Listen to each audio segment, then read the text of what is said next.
Good morning, everyone. See, today we are going to do geography lesson. We are going to do geography lesson. It will be lesson 5. That is winds. Right? That is winds. So, in the last chapter that we did, we were doing the characteristics of the valley breeze, then we were doing the characteristics of the mountain breeze, and we were about to do the difference between sea breeze and the land breeze, right? I told you about what is doldrums is and what is a horse latitude. Doldrums is nothing where the equatorial, we have the region below, the region up to 5 degree north and 5 degrees south of the equator, which remains calm almost throughout the year, is called as equatorial calm zones or doldrums, and towards the area near Tropic of Cancer and Tropic of Capricorn of about 25 degree and 35 degree north and south, the high pressure belt that exists, which is also calm, is known as horse latitude. Right? Now we come to sea breeze and the land breeze. So that they will just doing those questions, and we are going to do the geographical explanation about it all again. And we were also doing about the winds of various names that they were called with. Okay. The land is made up of dense matter. As I said, the land was made up of dense matter and opaque. It is stable and opaque. That means, stable is steady. There is no movement. But opaque is something which we cannot see beyond. Unless we dig the earth, we will not know what is below the earth's surface. So, on the land, that is. But at the same time, if it is a water is so clear and so movable that it is not still, but it is very, very clear, and we can see what is below the water surface to a certain extent, for as long as at least till where the sunlight reaches, right? It does not, but below that we cannot see, because that comes to the earth, land surface, and there is a certain thing only where the sunlight would reach. Okay, that is why it is said the density of water is comparatively less than that of the land, and water is transparent and unstable. So that's the reason, because if the water continuously keeps moving, the water is like, it does not get heated up quickly, but because the land is stable and it does not move, it gets heated very quickly because of the hot sun rays. In the coastal areas, land gets heated during daytime, hence the air on the land also gets heated and the air pressure on land decreases.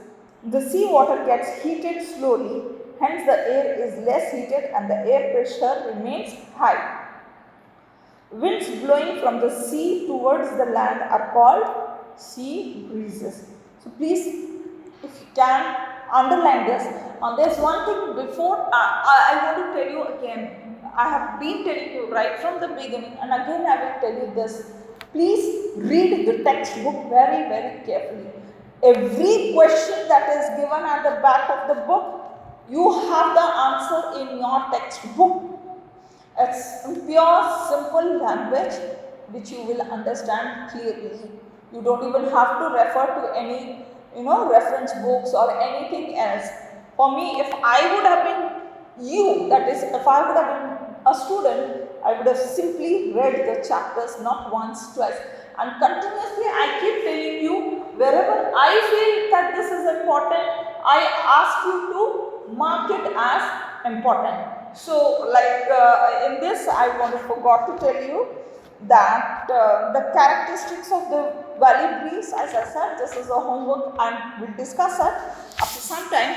But the characteristics of the mountain, or in page number 24, where that doldrums, here this blue box, you can write the characteristics of the mountain breeze, you can write it important over here, this diagram you can draw. And here when I tell you about this characteristics of the valley breeze, you can write it down over here. But you can at least, what you can do is write this as important, mention with a pencil, you can write it as important. Over here also where I have given the read what is doldrum, what is horse latitude, just write. So that means if a question is asked to you what a doldrum is or what a horse latitude is, you know where the answer is and you can immediately get the answer. It's there in the textbook. So please read it. And mark, when I tell you to mark as important, mark it. Okay? Now, so here, what is a sea breeze? Here the definition is given. The sea water gets heated slowly, hence the air is less heated and the air pressure remains high. Winds, you can underline from here. Winds blowing from the sea towards the land are called sea breeze. Definitely the winds that are blowing from the sea towards the land, it is called as sea breeze. At night, land cools down faster as compared to the sea and therefore has higher air pressure. Hence the land breeze blows from land toward the sea. Besides these, wind blow under particular conditions in different area. These are also called as local winds. Local winds. Now, in the beginning, I told you that the wind in whichever area they blow accordingly for a short or the duration of time, different people or different, because that language used over there, it is called as, they name it according to their language or their thinking or their this thing. So these are also called as local winds. For example, Fawn, Chinook, Bora, Lu, etc. So these are the names of the winds. Okay. See the table on the next page. So we'll see what the next page is about. Major local winds in the world. Name of the wind, nature of the wind and characteristics of areas of the wind. Lu, hot and dry, blows in the North Indian plains during summer season, generally in the afternoons. They come from the hot Thar desert. Right? Now if you go through the map or if you take out a world map, or you will come to know where all these places which is mentioned in this blue table is all about. In India, the wind, hot and dry wind, it is called as lu. We say na, baap re kitni tez lu, garam lu chal rahi hai. That's the word we use in our language because we basically talk in Hindi. So it is lu. So it is North Indian plains. So at the northern side of India. Sorry, I don't have last this. So it is called Lu. The other, it is near the Arabian desert and the Sahara desert, it is called as Simu. Then Chinook is in the Rocky Mountains of North America. Mistral is in Spain, France, Mediterranean Sea. Bora, it is in Alps Mountains. Pampero in Pampas grasslands in South America. And Foin blow along the northern slopes of the Alps. Again, if you can, please write over here as important. With a pencil, you can write it as important. Then we have seasonal winds. Monsoon winds are generated due to uneven heating of Sahara. What are the seasonal winds? Right?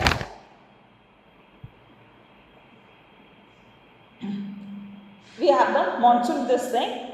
Monsoon is the rainy season. During summers, monsoons blow from the sea to the land, and in winter they blow from the land to the sea. Southeast Asia, East Africa, North Australia are the regions where pronounced effects of these winds are felt. These are the regions where the monsoon season is felt. The influence of monsoon winds is seen in the summer and winter seasons in the Indian subcontinent. So it is between the summer and the winter season, isn't it? After the summer, that is the rainy season, and then we have slowly we move towards the winter season.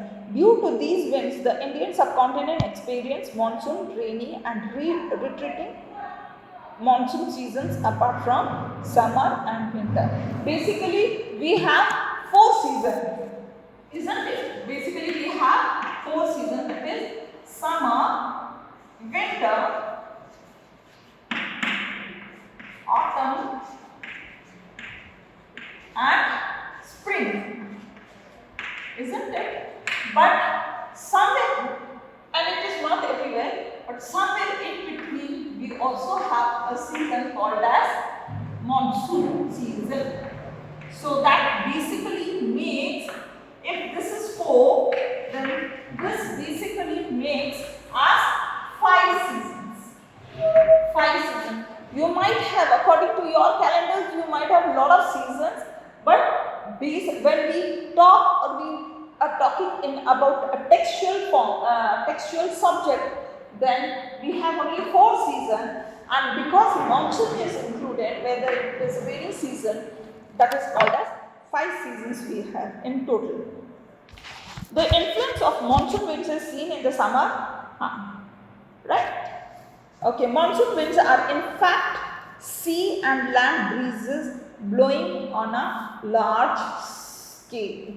See, okay, and it is given in very bold letters. Monsoon winds are in fact. So, what is a monsoon wind? It is in fact sea and land breezes blowing on a large scale. So, that is what the monsoon winds are. Most of the precipitations in the Indian subcontinent is the effect of monsoon winds.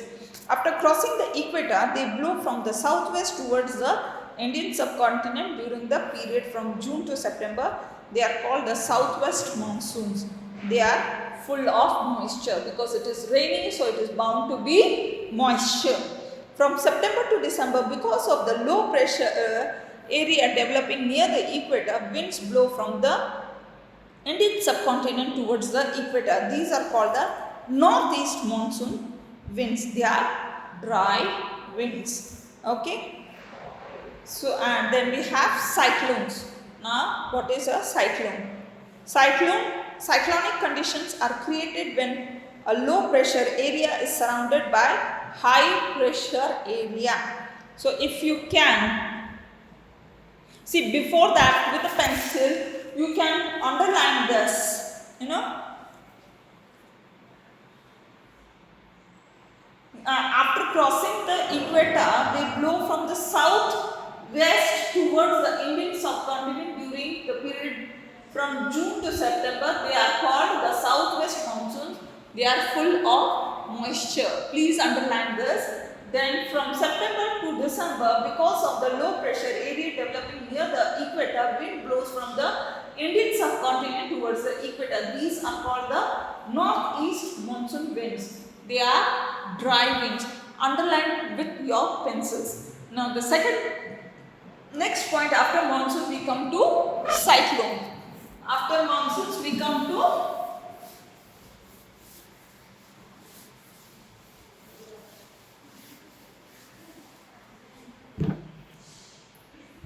first it was monsoon,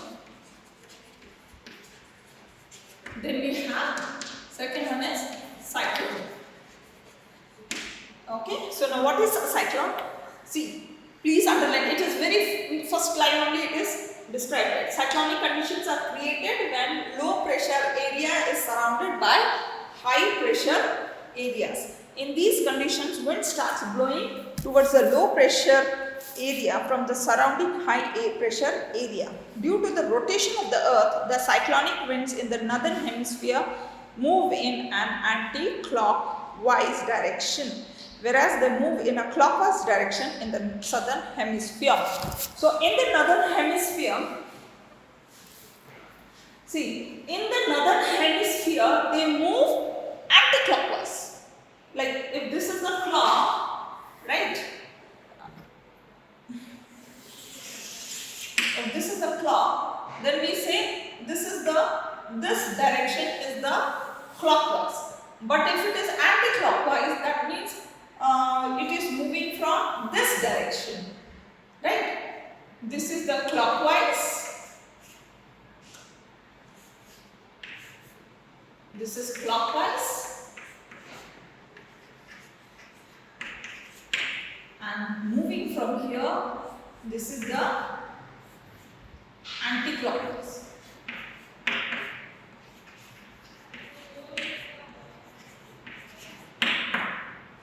Correct?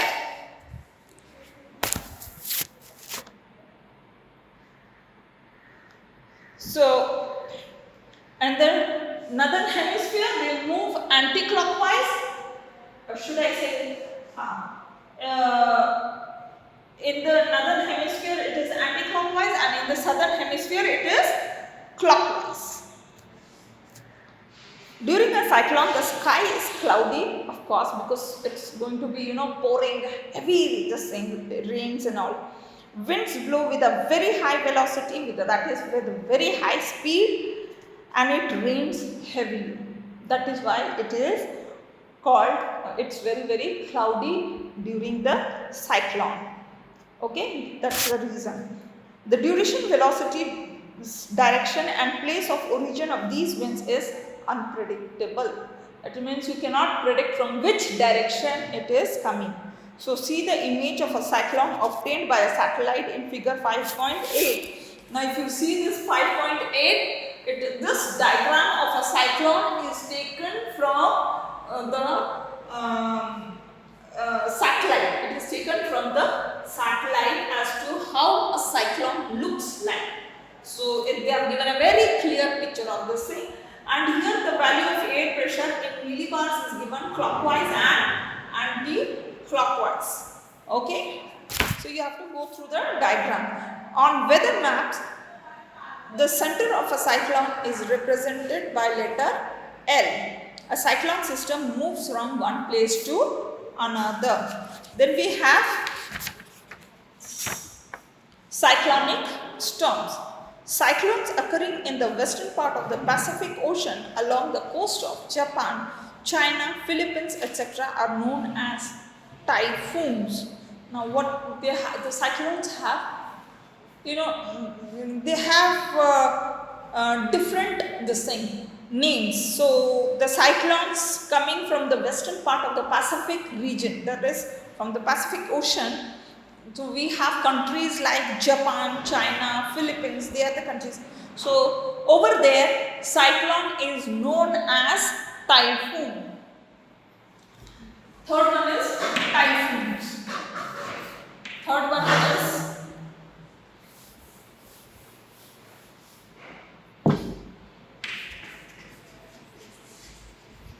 they are the typhoons. Okay. These storms arise in the months between June and October due to high velocity winds and heavy rains. These prove to be destructive. So you know that because it comes from the Pacific Ocean towards the same western, and it is during the month of June and October, it is very, very destructive. The cyclones in the Caribbean. So typhoons are the coastal ones, the Pacific coastal ones. Okay, I would write it as Pacific coastal ones. Pacific coastal cyclones, right? Then we have, what do we have? We have the hurricanes. We have hurricanes. Okay. Now, where do these come from? These comes from Caribbean Sea. If this is coming from the Pacific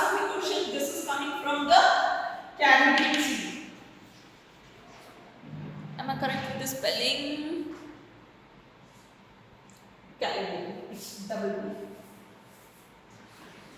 Caribbean Sea. Okay. And this is also coastal because any wind and everything, whatever comes, it is definitely from the water only. So Pacific coastal, that is from the Pacific coastal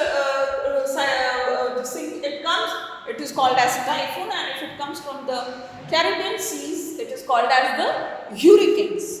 They are called as hurricanes. These are also destructive in nature. Definitely any kind of wind with high velocity, high speed is bound to be destructive. During these storms, the minimum velocity of the wind is 60 km per hour. So imagine it, within 1 hour it reaches 60 kilometers.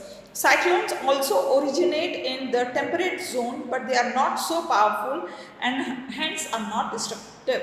So cyclones can come from the temperate zone also, but they are quite mild. It does not cause any destruction. It is not that the cyclone is supposed to come from only one thing. No, it depends upon which area it is coming. If it is coming from the oceans or everything, it comes in a very destructive way. But if it is coming from the temperate zones and all, then it is quite mild and it is not destructive. Then we have anticyclones. What are the next ones? That means we have is anticyclones. Okay, under specific atmospheric conditions, the air pressure in a particular region increases and the pressure in the surrounding areas remain low. In this situation, wind blow from the center towards the surrounding areas in a circular manner. In the northern hemisphere, these winds blow in a clockwise direction, whereas in the southern hemisphere, they blow in an anti-clockwise. As I said, anticyclones, right? From the, if it is from the north side or northern hemisphere, it is in the clockwise direction. But if it is in the southern hemisphere, it is anti-clockwise direction. During anticyclones, the skies are clear, winds blow with lesser velocities, and the weather is pleasant. At the time when it is, the cyclones are not going on, then the weather is absolutely clear and pleasant. Anticyclones generally last for a few days or a week because it is pleasant. Such anticyclones originate in temperate zone. So basically from the temperate zone we have the anticyclones. That's why they are quite calm. On weather maps, the center of an anticyclone is represented by the letter H. Anticyclones are vividly experienced in high pressure belts. Winds in these regions are always moving out, and hence the rainfall in such areas is quite low.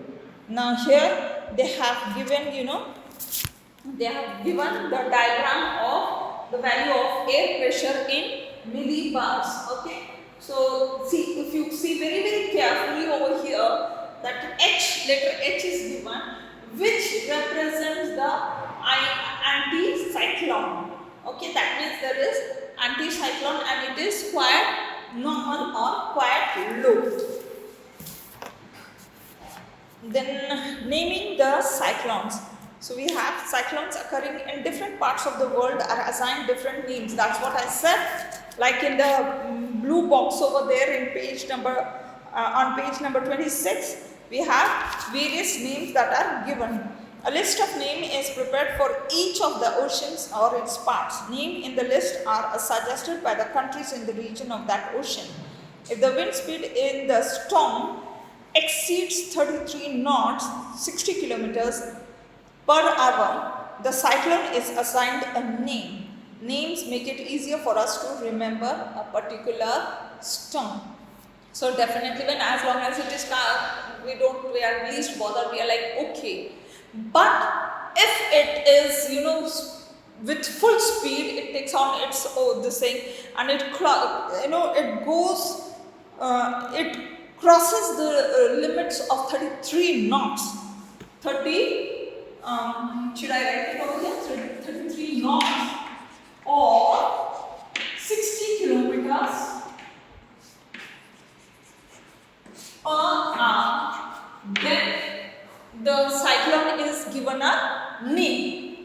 the cyclone is given a name so that it is remembered, because during this time the cyclone causes a lot of havoc, a lot of destruction, a lot of loss to the property and everything. Roads, houses, electricity, everything is destroyed. That's why it has to be remembered that during this time this thing happens. Even like we have recently given the name. There was one very recent. It came in West Bengal during the rainy season. It was called as it's something. It started with